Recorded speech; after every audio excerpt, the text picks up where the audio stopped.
جب انسان قرآن کو پڑھ لے سمجھ لے وہ اسلام سے دور رہ ہی نہیں سکتا۔ اس بہن کی کہانی کو سنیے کیسے کرسچن سے اسلام میں آئیں۔ راستے میں سب سے بڑی رکاوٹ بننے والی میری بانجی تھی۔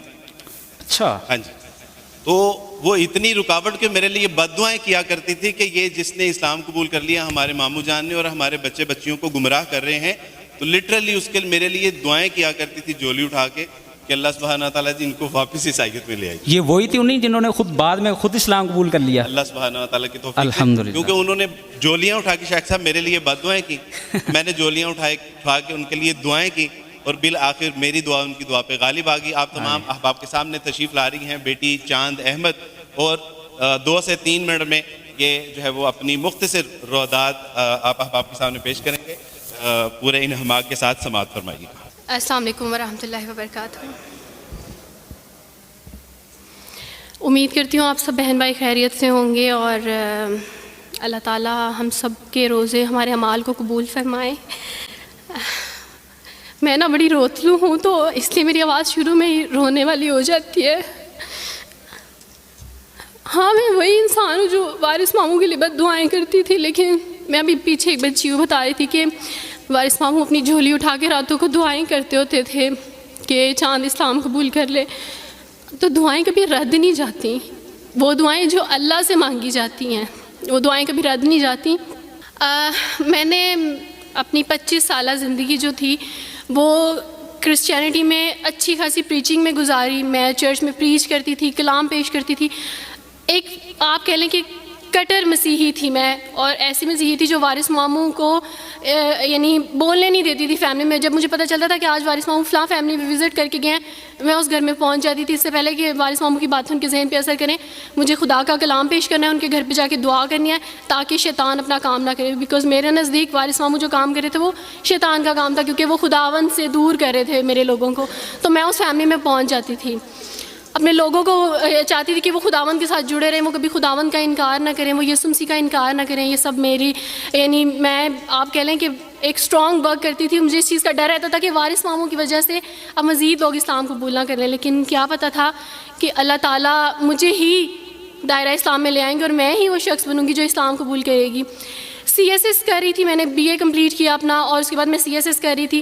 اس کے دوران اللہ تعالیٰ نے مجھے یہ توفیق دی کہ اسٹڈی آف ڈفرینٹ ریلیجینس کی کتاب پڑھنے کے دوران یہ سبجیکٹ جب میں پڑھ رہی تھی تو مجھے پتہ چلا کہ اسلام ہی خوبصورت مذہب ہے۔ اچھا، آپ یقین جانیں وارث ماموں رمضان میں قرآن پاک ڈسٹریبیوٹ کرتے تھے اور راشن دیتے تھے، تو میرے بھائی کے ایک جہاں ڈیوٹی کرتے ہیں وہاں ایک انکل تھے، گارڈ تھے، ان کے لیے قرآن پاک لے کے ان سے رکھا ہوا تھا اور راشن بھی لے کے رکھا ہوا تھا، اور میں اس قرآن پاک کو نا چھپا کے اپنی سیف میں رکھتی تھی اور ڈرتی تھی کہ کسی دن میں اس کو کھول نہ لوں۔ اکثر 1-2 دفعہ پکڑا کہ کھول کے دیکھوں تو صحیح، کوئی نہ کوئی غلطی تو ہوگی نا اس قرآن میں بھی، یہ تو بڑی باتیں کرتے ہیں بائبل کے بارے میں، کچھ نہ کچھ تو ہوگا۔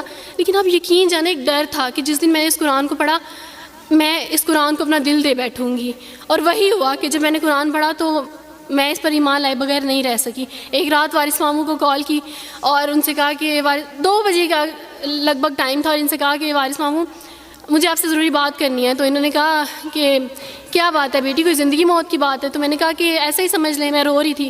تو انہوں نے کہا کہ سب خیریت ہے؟ تو میں نے ان سے کہا کہ بس بغیر کچھ کہے آپ مجھے کلمہ پڑھا دیں وارث ماموں۔ اور وارث ماموں اور میں بالکل خاموش تھے، یعنی وارث ماموں کہتے ہیں کہ اس وقت مجھے لگا کہ جیسے میرا دل پھٹ جائے گا، مجھے یقین نہیں آ رہا تھا اپنے کانوں پہ کہ وہ جو سب سے بڑی رکاوٹ تھی وہ مجھے خود کہہ گیا کہ مجھے کلمہ پڑھا دیں۔ اور میں نے ان سے 5 منٹ کا یعنی اسپیس لی کال پہ، اور 5 منٹ میں نے دعا کی، لیکن اس کے بعد میں نے کہا کہ اگر میں حق پہ ہوں، سچ پہ ہوں، تو بس پھر خداوند اس کو ہو لینے دے، اور وہی ہوا۔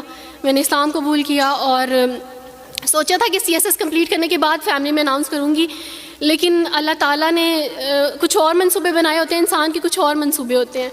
آپ یقین جانے میری فیملی کو جلدی پتہ چل گیا۔ ایک رات میرے بابا نے وارث ماموں کو گھر بلایا اور ان سے کہا کہ ہم چاند کی شادی کرنا چاہتے ہیں، آپ اس سے پوچھ دیں کہ اگر کسی کو پسند کرتے ہو تو ہم اس کی شادی اس سے کر دیں، ہم جو ہے نا وہ اس کی مرضی کے خلاف نہیں جائیں گے۔ تو میں نے ان سے کہا کہ آپ ایسا نہیں کر پائیں گے۔ انہوں نے کہا کہ نہیں، ہم کر سکتے ہیں۔ مجھے یہ تھا کہ مجھے پچھتاوا نہ رہے کہ میں شاید اس دن پاپا سے بات کرتی تو پاپا مان جاتے۔ تو میں نے ان سے کہا کہ پاپا میں ایک مسلمان مرد سے شادی کروں گی. آپ ایسا میرے لیے کر سکتے ہیں؟ اگر آپ کسی مسلمان سے میری شادی کریں گے تو ٹھیک ہے، میں شادی کرنے کے لیے تیار ہوں. میری گھر میں ایک سناٹا چھا گیا، اور اس خاموشی کے بعد جو ہے یعنی سب فیملی والے رونے شروع ہو گئے. انہوں نے کہا کہ آپ اپنے مذہب میں واپس آ جاؤ. لیکن یہ ہے کہ میں دین اسلام قبول کر چکی تھی. آپ یقین جانیں جس طرح لوگ مختلف ہیں اسی طرح ان کے مسائل بھی مختلف ہیں. مجھے مینٹلی بے انتہا ٹارچر کیا گیا. مینٹلی مجھے یعنی اس چیز کا احساس دلوایا گیا کہ ماما پاپا روتے ہیں. میرے پاپا نے آپ یقین جانیں خود کو پھانسی لگانے کی کوشش کی میری آنکھوں کے سامنے.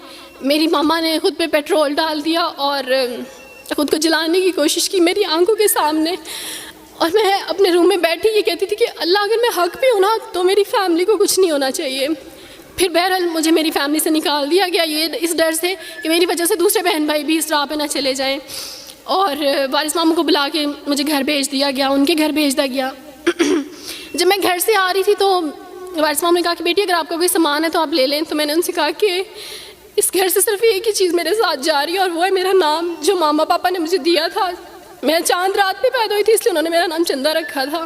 بس وہ نام لے کے آئی. آپ یقین کریں ہمیں کہا جاتا ہے جبراً اسلام قبول کیا جاتا ہے. اسلام قبول کرنے کے بعد وہ جبر کیا جاتا ہے کہ آپ سوچ بھی نہیں سکتے. آپ کو اپنے ماں باپ سے ہی ملنے نہیں دیا جاتا، آپ کو اپنے ہی چھوٹے بہن بھائیوں کے پاس نہیں جانے دیا جاتا. آپ میں ہاسپٹل میں تھی ڈیلیوری کے ٹائم. آپ یقین جانے میرے پاس کوئی بھی نہیں تھا جو مجھے بیڈ سے اٹھا کے بٹھا سکتا.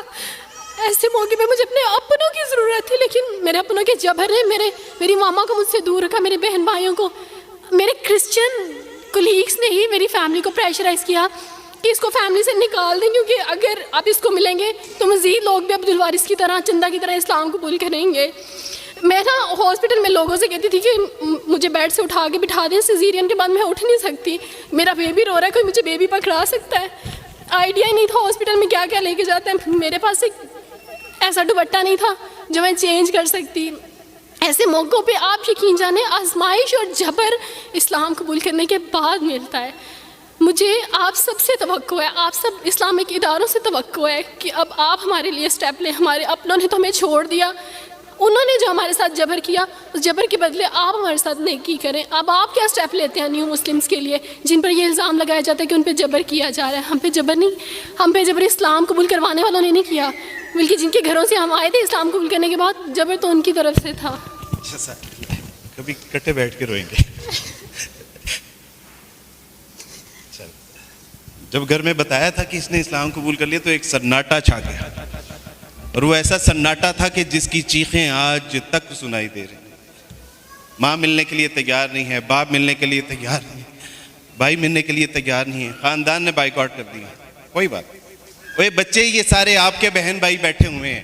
اللہ سبحانہ و تعالیٰ نے ہم سے ہمارے ناقص بہن بھائی لے لیے، لیکن الحمدللہ امت مسلمہ کے بہترین بہن بھائی ہمیں عطا فرما دی. اس میں ہمیں اللہ کا شکر ادا کرنا ہے. الحمدللہ.